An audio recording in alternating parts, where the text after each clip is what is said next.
Dankie Here dat ons kan rus in U liefde en die wonderlike karakter van integriteit wat U openbaar het in Jesus Christus. Dankie dat ons gedagtes kan rus in die volmaaktheid van U offer. Dankie dat toe U geoffer het, toe was U offer genoeg vir al die sonde van die wêreld. Here, soos wat Paulus sê, dankie Here dat U vir ons, that you give me utterance to preach in such a way that many can be convinced of your good news. Dankie dat U my oortuigingsvermoë gee deur die krag van die Heilige Gees, dat mense oortuig kan wees van hierdie waarheid, want dit is U waarheid. Amen. Amen. Daar's 'n paar, daar's 'n persoon wat 'n vraag gehad het oor 'n skrif, en dan is daar 'n paar skrifte wat ek nou maar, so met die tyd as ek by gemeentes gepreek het, agtergekom het wat vrae is by mense, en ek het gedink, voordat ek nou in die woord kom vir vanaand, het ek gewoonlik so 'n voorpreekie, en dan het ek nou my preek. So ek gaan nou die voorpreek gebruik om nou daai skrifte bietjie te verduidelik. Daar's 'n skrif in 1 Korintiërs 7 en ook in Efesiërs 5 vanaf vers 1, waar die Bybel sê, geen egbreker, geen hoereerder, geen persoon wat in oorspel is, geen persoon wat steel, geen persoon wat iets begeer, kan die koninkryk van God beerwe. Nou net uit daai goed wat ek nou genoem het, is ons almal klaar ingesluit. Want hy sê, 'n persoon wat enigiets begeer. So as jy ooit dan nou, nadat jy tot die kennis van die waarheid gekom het, iets begeer het, dan beteken dit dat jy nou val onder die sonde en hulle wat dan nie die koninkryk van God beerwe nie. Een ding wat ons moet weet is, verskoon nou maar die Engels, but we cannot build skyscrapers in mud puddles. Ons kan nie hierdie wolkekrabber bou in 'n modderpoelietjie nie, want die ding gaan omval. So God kan nie sy hele koninkryk kom bou en die hele stand van Jesus Christus en die hele ding maar op die ou end weer gaan vestig op die vermoë van 'n mens nie. Nou, as ons gaan lees, kom ons gaan gou daarna Efesiërs 5 vanaf vers 1. Hy sê, wees dan navolgers van God soos geliefde kinders en wandel in liefde soos Christus ons ook lief gehad het en hom vir ons oorgegee het as 'n gawe en 'n offer aan God tot 'n lieflike geur. Maar hoerery en allerhande onreinheid of hebsug moet onder julle nie genoem word nie, soos dit die heiliges betaam. Ook die gemeenheid en dwaasheid en lawwe praatjies wat nie pas nie, maar liewer danksegging. Want dit moet julle weet, dat geen hoereerder, onreine of gierigaard of afgodsdienaar 'n erfdeel in die koninkryk van Christus en van God het nie. Nou hoor mooi wat hy sê hierso. Hy sê daar in vers 2, en wandel in liefde soos Christus ons ook lief gehad het en hom vir ons oorgegee het as 'n gawe en 'n lieflike offer, maar hoerery en al hierdie goed moenie by ons wees nie, want dit betaam ons nie, dit hoort nie by ons nie. Nou sê hy, laat niemand julle met ydelle woorde verlei nie, want daardeur kom die toorn van God oor die kinders van ongehoorsaamheid. Wees dan nie hulle deelgenote nie, want vroeër was julle in duisternis, nou is julle in die lig, in die Here, wandel soos kinders van die lig. Nou wat hy vir hulle sê is hierso, hy sê, daar's twee tipes mense. Daar's hulle wat nie glo in God nie, wat deel is van die duisternis, en in hulle lewens sien ons goed soos hoerery en al daai tipe van goeie sondes. Nou sê hy, julle is nie meer in die duisternis nie, maar julle is in die lig. So as jy nou in die lig is, hoekom wil jy nou deel hê aan die dinge, of kom ek stel dit so, nou dat jy op pad hemel toe is, hoekom doen jy die dinge wat die ouens wat op pad hel toe is doen? Dis wat hy sê in daai skrif. Gaan lees dit mooi. Hy sê, hoekom wil julle deelgenote aan hierdie dade hê, as julle dan nou klaar in die lig is en gered is? So, hy sê, die persone wat hierdie goeders doen, dan praat hy van die ongelowige. Jy kan nou daar gaan lees, hy praat van die ongelowige. Die ongelowige, die ou wat nie in die Here glo nie, wat Christus verwerp, of wat nog nie tot die geloof gekom het nie, daai persoon in hulle lewens was al daai vrug. Toe kom hy en hy sê, julle is nou gered, so wandel nou betaamlik julle redding en moenie deel hê aan hierdie verkeerde werke wat hulle doen, wat op pad hel toe is nie, want jy is nie op pad hel toe nie, jy is op pad hemel toe, so act like somebody that is saved. Dis eintlik wat hy sê in daai skrif. En dieselfde sê hy in Korintiërs, gaan lees 1 Korintiërs 7, is presies dieselfde ding wat hy sê vir die mense, hy sê, geen hoereerder, egbreker, niks van die mense sal in die koninkryk van God ingaan nie, dan sê hy, so was julle, maar julle is nou, julle tot die lig gekom, en dan vermaan hy 'n persoon wat dit gedoen het, en hy sê, weet jy dan nie, dat jou liggaam 'n tempel van die Heilige Gees is nie, sê hy vir mense wat in egbreek is. So wat eintlik vir hulle sê is, word wakker rondom wie jy is, en doen wat by jou pas. Dis so eenvoudig soos dit. So hy sê, hierdie goed pas by hulle wat nie gered is nie, hierdie goed pas by hulle wat gered is, so hoekom as jy nou gered is, doen jy die goed wat nie pas by jou nie. En dieselfde skrif van Korintiërs sê hy, alles is my geoorloof. Dan noem hy al die sondes, dan sê hy, maar weet jy wat, alles is my geoorloof. Maar alles is nie stigtend nie. Daarom gaan ek nou doen wat stigtend is vir my, en nie deel wees van dit wat nie stigtend is nie. Dan sê hy, die ouens wat daai goeders doen, dis tot afbreek van hulle self, so hoekom wil ek deel hê in goed wat afbreek, as Christus my kom stig het, en Christus in my woon. Dis wat hy sê in Korintiërs. So I hope that answers your question. Okay, right. Weet jy, ek het met daai vraag gesit, 'n paar jaar terug, en ouens het my gevra, en ek het gesê, ek weet nie, en ek moes hom gaan bestudeer. En die Here vra, en God het, ek glo die Here het my 'n openbaring gegee. Nog 'n ding, ouens vra vir my, nou maar wat van Job?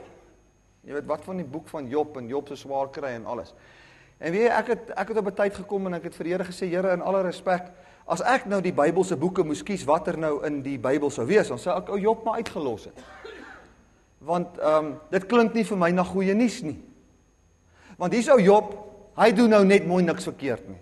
Hy is nou die geregtigheid van God, hy is heilig, die Bybel sê, daar's niemand soos hy nie, hy's vlekkeloos, ou Job.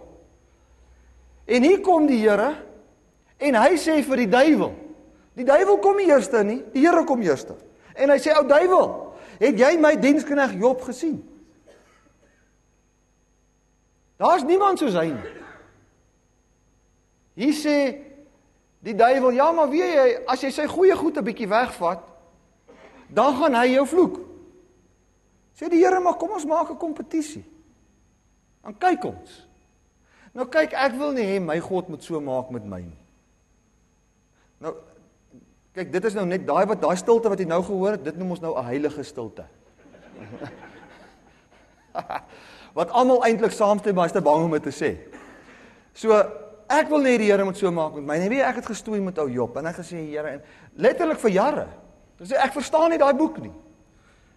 En een aand het ek 'n droom. En die Bybel, ek onthou my ou Bybel in die droom, my King James Bybel en die ding is so in die wind. En ek dink die wind dui vir my in die droom op die Heilige Gees. En hy waai so, bladsye so, en hy waai by Job. En hy wys, jy weet die boek van Job staan nou daar, die eerste bladsy. En hy waai so deur die boek, en dan waai hy weer terug. En dan waai hy weer deur, en dan waai hy weer terug. Blaai hy so, en ek kyk hom net so, en ek verstaan niks nie. En dan kom 'n stem in my droom en sê, Job is nie 'n voorbeeld van jou nie, dis 'n tipe van Christus. Ja, om my gebless. Wie was vlekkeloos op hierdie aarde wat geen sonde gehad het nie? Net Jesus. Niemand anders nie, want die Bybel sê, there's no one righteous, no not one. Maar hy sê, Job was regverdig met geen sonde nie. So, wat is skrif lieg nou? Die ene wat sê, niemand was regverdig nie, behalwe Christus? Of eintlik was dit, niemand was regverdig nie, behalwe twee, Job en Christus? Nee, Job het sonde gehad. Maar die Bybel is daar geskryf dat hy was regverdig, want dit dui op Christus se regverdigheid. Toe kom God en hy sê, kyk na my seun, wat vlekkeloos is, en Satan kom toets hom. En dit was vervul in Matteus 4, waar Jesus gesê het, waar die Bybel sê, en Jesus was deur die Gees gelei in die woestyn, om deur die duiwel versoek te word. En wat was die versoeking? Dat hy dien jou net op grond van wat jy vir hom gegee het. Met ander woorde, hy dien jou op grond van aardse goeders, besittings, sy vermoëns wat hy nou besit, en nie op grond van net jou woord oor hom nie. En wat het die duiwel kom doen? Hy het Jesus kom versoek. Hy het kom versoek. Hy het vir Jesus kom versoek. En Jesus het nie geval nie. Nooit nie. Maak nie saak wat wie gesê het nie. Hy het nooit geval nie. Op die ou end, toe was Job sy vriende, toe Job vir sy vriende gebid. Wat het Jesus gedoen toe hy in die kruis was? Hy het gebid vir die mense. So ek glo dat Job was 'n tipe van Christus. So kan ons nie kom en sê, ek vat al die dinge van Job en ek maak dit nou van toepassing op my lewe en dis nou maar hoe dit gaan wees. Nee, dit is nie waar nie. Daar's een persoon wie ons verwysing is, dis nie Moses nie, dis nie Elia nie, dit is nie Dawid nie, is niemand nie, ons het net een persoon waarna ons kan verwys, wat ons verteenwoordiger is, en dit is Jesus Christus homself. Halleluja. 'n Persoon net voor die diens bel my, hy sê vir my, het 'n baie oulike ding in 'n preek gehoor.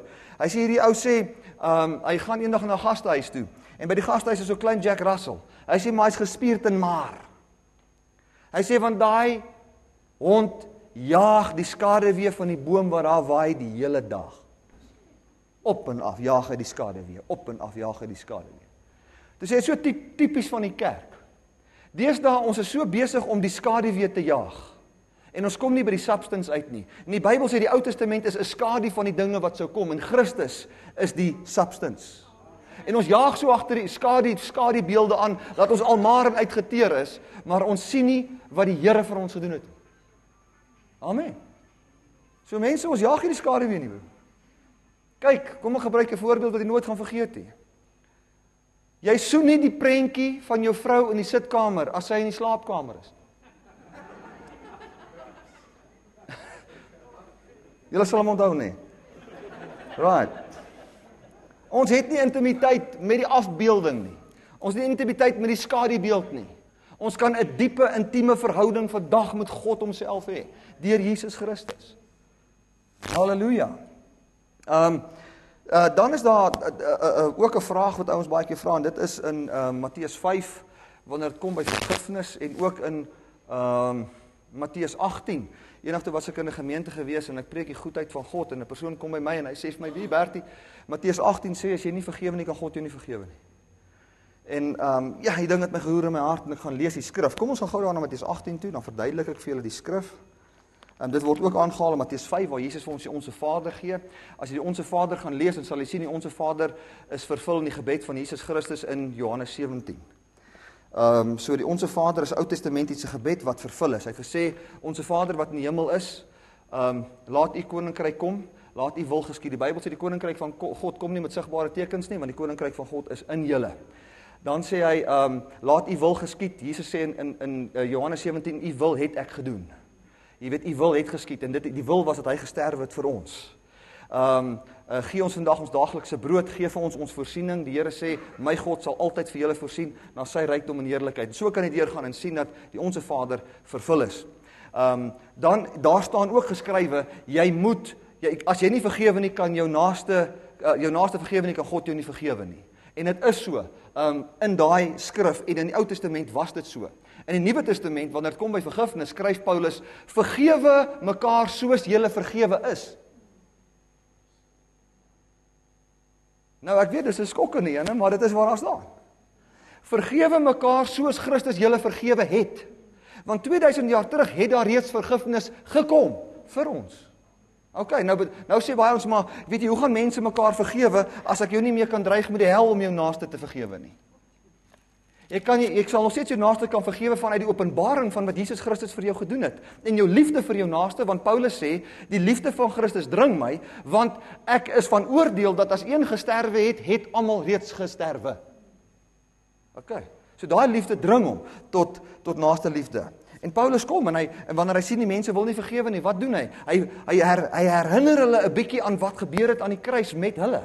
En hy sê vir hulle, ek wil vir jou sê, jy's 'n nuwe skepsel. Ek wil vir jou sê, jy is vergewe. Daai ou is vergewe, so hoekom wil jy iets teen hom hou? Is dit nie wonderlik nie?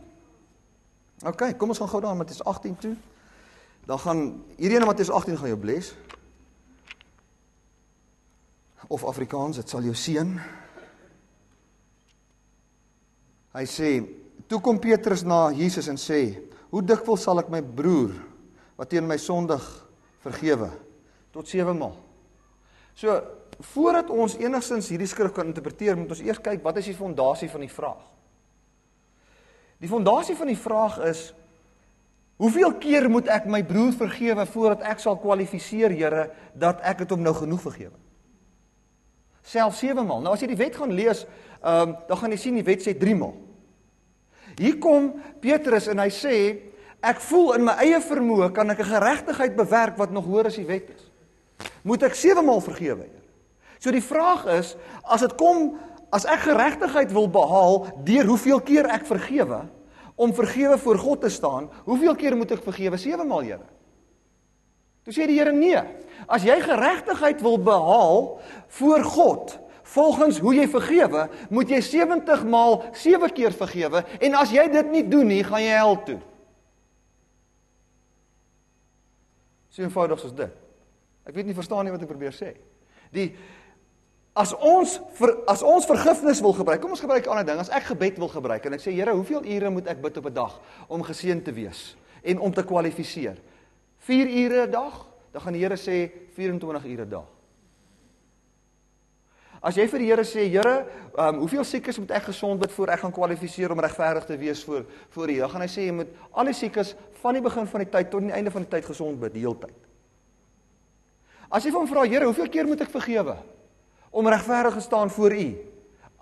As vergifnis my maatstaf is, om regverdig te word voor U, dan sê hy 70 maal 7 keer 'n dag. Dit beteken, as hulle jou vrou verkrag, 70 maal 7 keer, sal hy oor daai ou geen soveel wrok voel, nie een keer nie. En as jy dit nie kan regkry nie, is daar vir jou geen vergifnis. So ons kom maar nie voor God om te sê, Here, kyk hoe goed kan ek vergewe my nie. Ons kom maar en sê, Here, dankie dat U my vergewe het en my bekragtig om iemand te kan vergewe. Prys die Here. OK. Mense, ons moet een ding besef, die voorwaarde vir seën in die Bybel is Jesus Christus. Dis al. Vergifnis is iets, ek het besef, wie werk vergifnis? Ons het vergifnis 'n snaakse ding gemaak. Ons het gesê, as iemand teen my sondig, nou, ek wil daarom nou nie dat God vir my kwaad is nie, so nou kners ek maar op my tande, en ek sê, ek vergewe jou broer. Ek wil nie, maar kies maar ek vergewe vir jou. Weet wat, ek stel nie belang in daai vergifnis nie, daai tipe vergifnis stink in elk geval, God stel ook nie belang aan nie. So wees nou maar net eerlik met jouself. Die Bybel sê, jy moet 70 maal 7 keer, as jy deur vergifnis geregverdig word, van harte vergewe. So jy gaan nie vergifnis gebruik om regverdig te wees vir God, om te kan sê, soos wat die een ou in Lukas 18 gekom het en gesê, Here, ek betaal my 10de, ek bid, ek doen alles, dankie Here dat ek 'n regverdige man is. En die tollenaar kom en sê, Here, dankie dat U vir 'n onregverdige man sal goed wees. Dus die tollenaar eerder geregverdig as die ou wat alles reg gedoen het. Dis nie wonderlik nie. God is net goed.